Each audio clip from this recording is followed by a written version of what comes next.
We are in Miami today and we're headed offshore looking for mahi, but we're doing something a little bit different today. There's no live bait on our boat. We're just using one of these bucktail jigs to get the job done. Let's see if we can make it happen.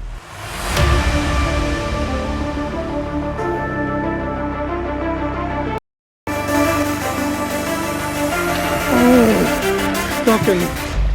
stuck him.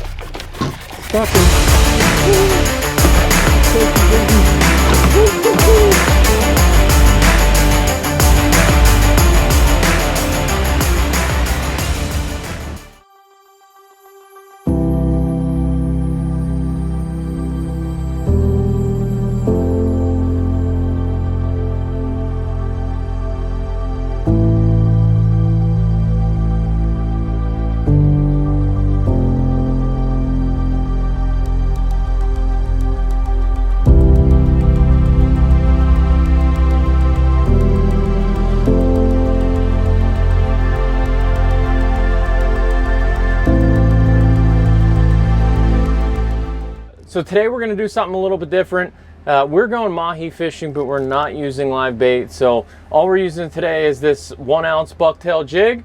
I got a black and purple squid rig, and then I do have a vertical jig in case we find a floater or something for wahoo. But normally I like using live bait. That way you can kind of keep the school around, but we're going to challenge ourselves to see if we can put some fish on the boat. So the goal will be to catch one on the bucktail, get it in the rod holder, and then continue to throw in another bucktail so we can keep them fired up and keep them around the boat. But follow along, guys. Let's see if we can get it done. I know it's not always the easiest thing to get live bait, and some of you guys like to use artificial, so we're going to make a run for it. We're going to try to get some mahi on the boat. So I'll see you guys offshore, and hopefully we're getting on a stack of mahi. Ladies and gentlemen, let's go.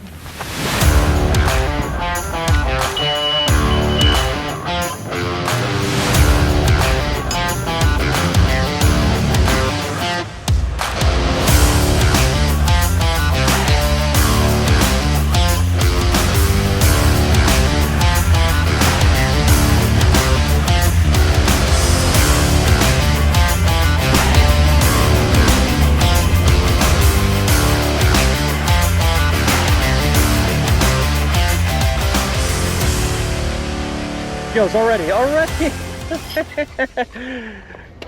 Bingo. Woo-hoo. Woo. Let's leave home on, baby.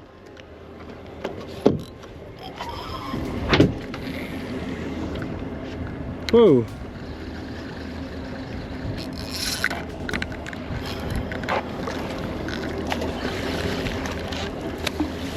Oh, there it is. Woo. Woo. Woo. Woo.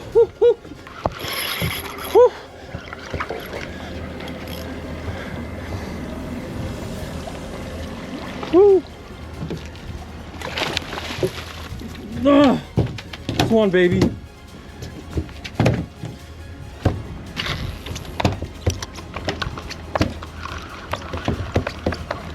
Oh, there he is. Woo. Woo. There he is. Another one. Woo.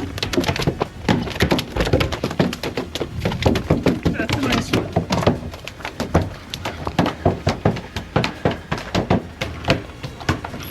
There he is right there. Whoa.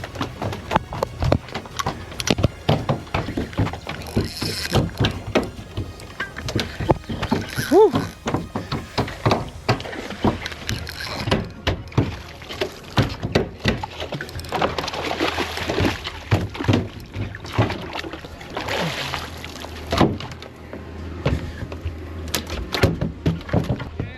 Oh yeah, there's a big one over there, man. Holy crap. Nice. Yeah, I joked around. I searched for live bait forever. I couldn't find anything today.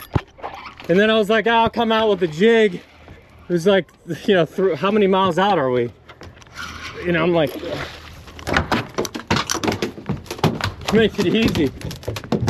There's a nice one. All right, baby. Ooh, doggy. That's it. That's all it takes sometimes. You find one floater, and it is a freaking massacre. That's it. That's all we needed right there, boys. Oh, so there's that guy right there. Nice blues, baby. Beautiful, beautiful fish.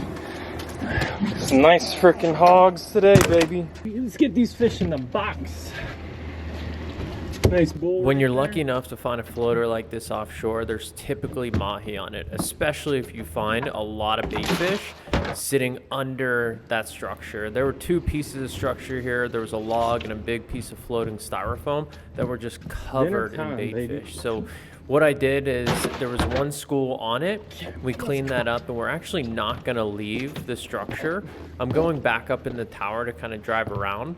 That way I gave it some time. I cleaned up the boat and allowed the mahi to come back into the area, and hopefully another school moves through and we can sight fish something from the tower.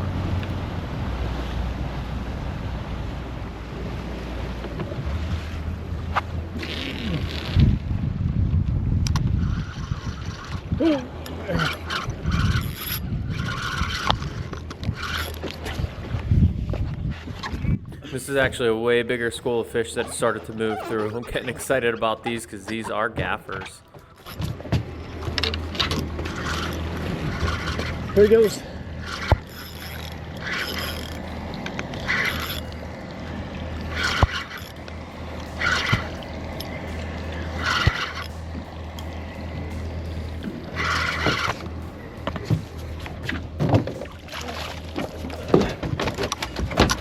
Nice size fish here, boys. It's a nice size fish here. Whew.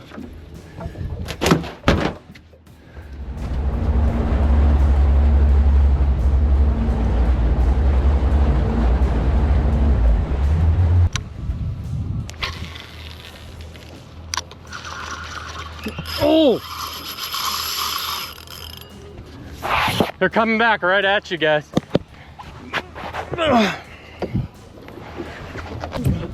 Whoa.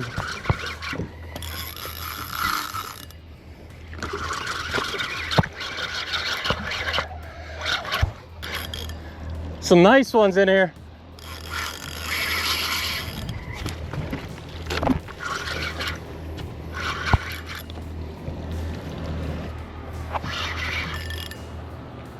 Come on, don't kick this one. This is a nice one, boys. This is a nice one, boys. Whew. Nice bull here. Keep him tight, keep him tight.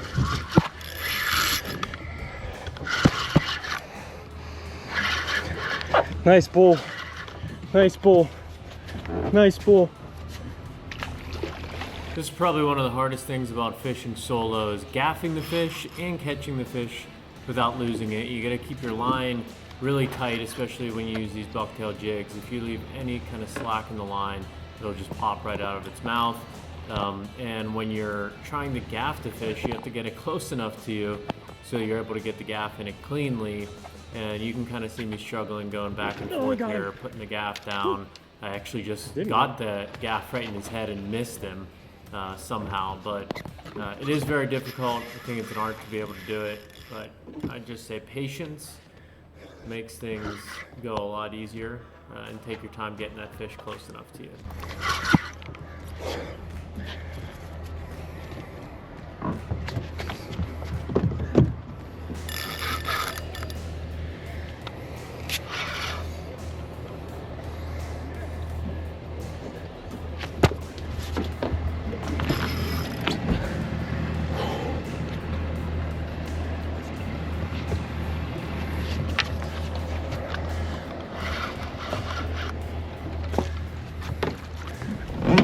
Oh, stuck him, stuck him, stuck him. This one's going right in the box. Woo. That's a trophy, baby. Woo, woo, woo. Woo.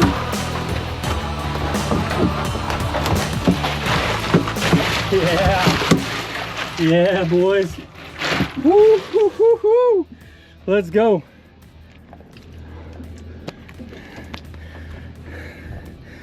Let's freaking go.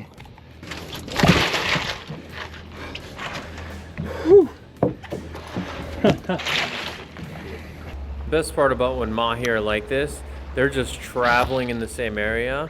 So I'm just picking them off from the tower. I can see them swim, and they're coming right after the jig. Yep, there we go, another one.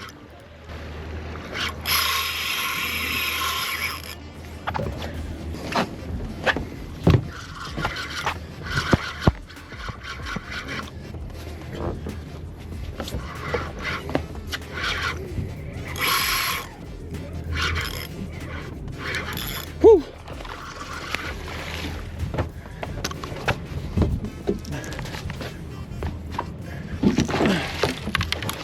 Oh yeah. Woo, woo, woo. Another one.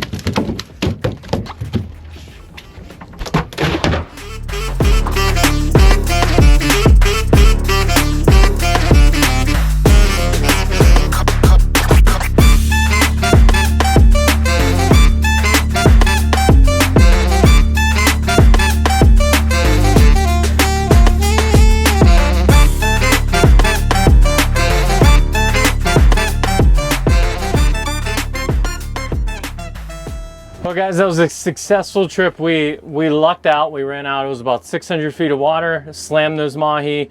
We found one floater and it was just covered. I did free gaff that triple tail as well, but you know, that's why sometimes you don't need live bait. And this is kind of what happened was, you know, you get them at the beginning, the Mahi are all kind of fired up. You get them on the bucktails. Once you've kind of caught enough on a bucktail jig, Mahi start getting a little bit like they don't want it anymore. They're not looking for artificial. They'll only take, you know, pilchards. And that's what happened was that, you know, after a while, they just stopped wanting the bucktail jig. They'd look at it and they just turn, or they just swim right past it because they weren't interested. But that's where live bait comes in handy, is that will keep them around the school. And they're not, like, I've never seen a Mahi, you know, run away from a live bait. But it can be done. We filled the box today. Without needing any live bait, just on those bucktail jigs. Had a really good time. I know it's not always like that when you head offshore, but you know, sometimes it is, and that's just the luck of the draw when it comes to fishing. So we're gonna head on in through Miami Inlet. It is early today. It's like 10:30. We're gonna fillet up these fish, and then we'll do a little catch and cook. So thanks for following along, guys. We'll see you in a few.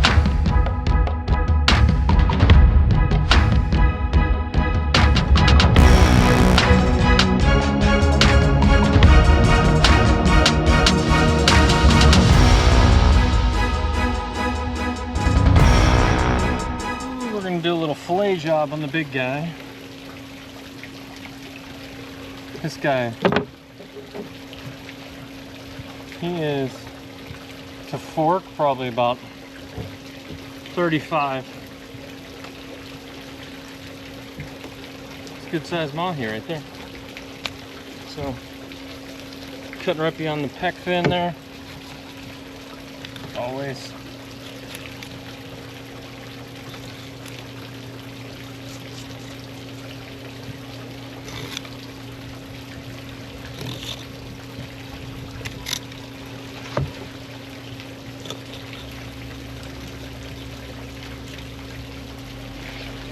Using my 8.5-inch sword knife. It's cutting there right on the backbone. Cut on the other side. Work its way up this fillet this way.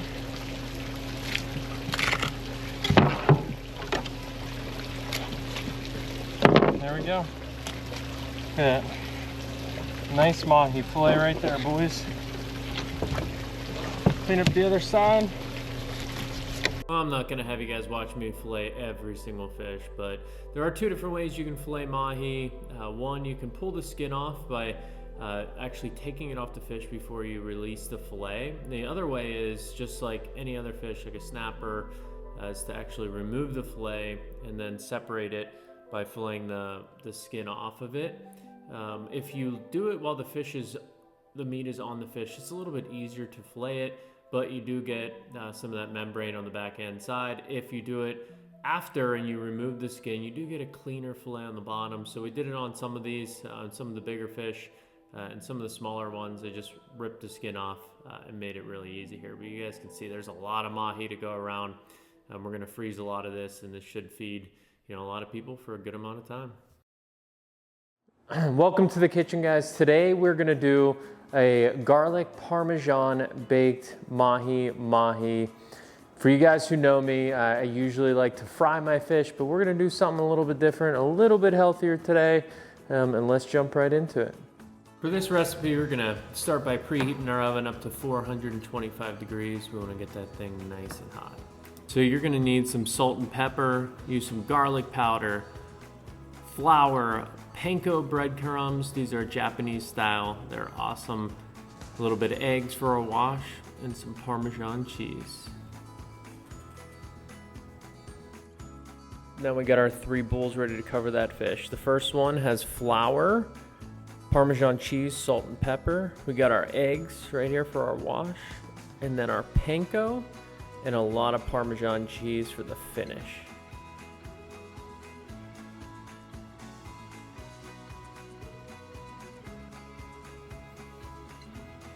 Now that we got all our mahi fillets all ready to go, now it's time to start mixing it up. So get our egg wash nice and good, and the first thing we're gonna do is start dipping our mahi into that flour mixture.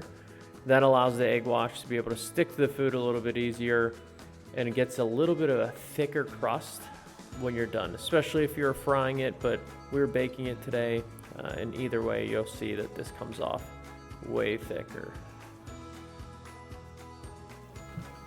Now it's time to get that fish in the oven. We're gonna put it in for about 20 minutes on 425 until it's nice and golden brown. Fast forward here about 20 minutes and we are done. I like to make sure it has a little bit of browning, nice and crispy. I think they just taste that much better and have that little bit of crispy. You can kind of see the way the Parmesan cooked. Just fantastic. And our fish is done and ready to go. We did a rice dish on the side. It's a rice and beans. I believe it's a Latin dish, but it may be Venezuelan, Cuban, gallo pinto. If I'm saying it correctly, I apologize if I screwed that up, but really good. Just a little bit of a change. So you check that out. Look how nice. We got some rice and some bean mixture here, and then we have our garlic parmesan mahi. It came out super crispy. It looks really good. We're gonna give it a go here. So I like that crispy piece. Whew, nice and steamy.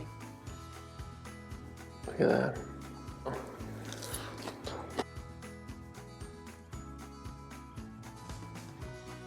It's really good. You can taste the Parmesan. You can taste a little bit of the breadcrumbs. It's cooked perfectly.